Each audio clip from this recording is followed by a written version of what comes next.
Corona ही आया तो corona में ही जमकर पाखंड किए इन लोगों ने। ताली बजाओ, थाली बजाओ, मोमबत्ती जलाओ। मंदिर बनवाने से क्या देश का विकास हो जाएगा? कुछ खास लोगों का, खास वर्ग के लोगों का जो उसमें पुजारी रहेंगे, उनके अलावा और किसी का उसमें मतलब भला होने वाला है क्या? और अभी राम मंदिर का हम सुन रहे हैं कि तेज़ी से ये चल रहा है कि उद्घाटन होगा और प्राण प्रतिष्ठा होगा, भगवान राम में प्राण डाला जाएगा। मैं थोड़ा देखना चाहता हूँ उन लोगों के प्राण डालने वाले कौन हैं। तो पत्थर में प्राण डाल सकते हैं तो हमारे देश के सैनिकों में प्राण क्यों नहीं डाल सकते हैं? तो ये पाखंडी लोग यही सब फैला रहे हैं। हमारे साथ हैं आरजेडी के विधायक फतेह बहादुर सिंह। फतेह बहादुर जी अपनी प्रगतिशील टिप्पणियों के लिए जाने जाते हैं। ये जो धर्म के नाम पर जो पाखंड होता है उस पर लगातार बोलते हैं। हम उनसे आज बात करेंगे कि जो बीजेपी लगातार इस बात का प्रचार कर रही है कि देश में राम मंदिर का निर्माण हमने कराया और अयोध्या में 22 जनवरी 2024 को राम मंदिर में प्राण प्रतिष्ठा होने जा रही है, तो इस मुद्दे को राष्ट्रीय मुद्दा, खास करके चुनावी मुद्दा, 2024 के लोकसभा चुनाव का मुद्दा बनाने की कोशिश बीजेपी कर रही है। तो क्या लगता है फतेह बहादुर जी, बीजेपी का यह जो प्रयास है समाज को कितना आगे ले जाएगा? बीजेपी का जो प्रयास है राम मंदिर का, वो केवल एक समाज को आगे ले जाएगा जो मनुस्मृति में वर्णित है कि ब्राह्मण सबसे ऊपर है। राम मंदिर से ब्राह्मणों के सिवा और किसी का भला होने वाला नहीं। तो इसी वजह से बीजेपी ऐसा कर रही है। लेकिन अभी जो आरक्षण का सवाल आया है, बिहार में जाति सर्वेक्षण हुआ है, अब मांग हो रही है कि देश स्तर पर जाति सर्वेक्षण हो, आरक्षण का जो दायरा बहुत जगह जो नहीं बढ़ाया गया अभी तक उसको बढ़ाया जाए, बिहार को विशेष राज्य का दर्जा मिले।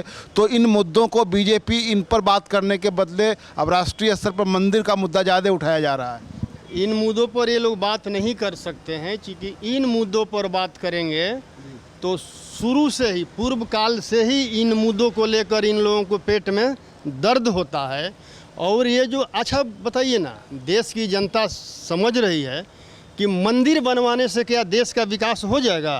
कुछ खास लोगों का, खास वर्ग के लोगों का जो उसमें पुजारी रहेंगे, उनके अलावा और किसी का उसमें मतलब भला होने वाला है क्या?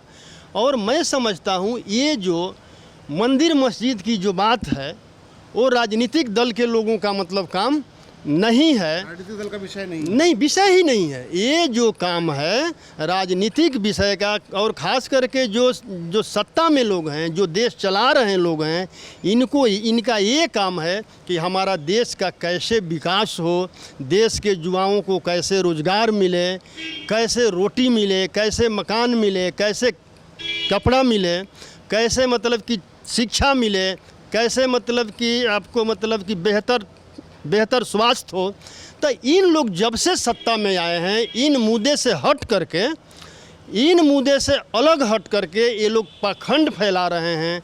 अब देखिए कोरोना ही आया तो कोरोना में ही जमकर पाखंड किए इन लोगों ने। ताली बजाओ, थाली बजाओ, मोमबत्ती जलाओ।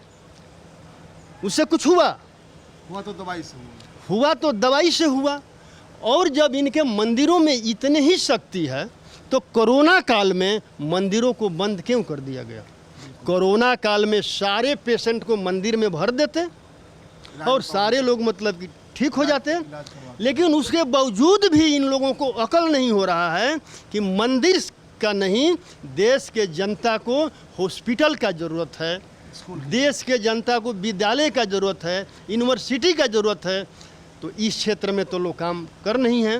ये स्पष्ट दर्शा रहा है कि ये लोग मनुस्मृति को लागू कर दिए हैं और मनुस्मृति के आधार पर काम कर रहे हैं, जिस मनुस्मृति में लिखा हुआ है कि महिलाओं और शूद्रों को शिक्षा प्राप्त करने का अधिकार नहीं है। अगर ये लोग 24 में गलती से भी आ गए तो देश के जो 90% के लोग हैं, जो बहुजन समाज के लोग हैं, वो पूरी तरह बहुजन समाज के लोगों को जो संविधान के पीछे लेकर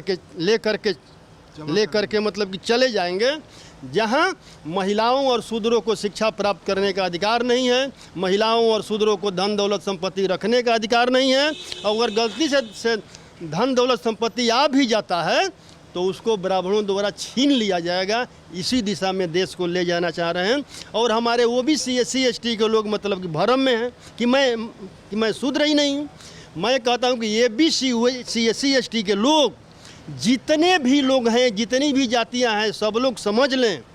और न समझ में आता है तो मनुस्मृति को एक बार पढ़ लें। सभी लोग शूद्र हैं और शूद्रों का क्या अधिकार है और 24 के बाद क्या हश्र होगा, इस पर बहुजन समाज के लोगों को काम करना होगा, सोचना होगा, विचारना होगा। नहीं तो हम आने वाले बच्चे के आंख में आंख डालकर हम बात नहीं कर सकते हैं। फतेह बहादुर जी ये आए थे तो उन्होंने कहा था कि हम 2 करोड़ नौकरियां प्रत्येक साल देंगे, काला धन लेकर वापस आएंगे, हम भ्रष्टाचार ख़त्म करेंगे।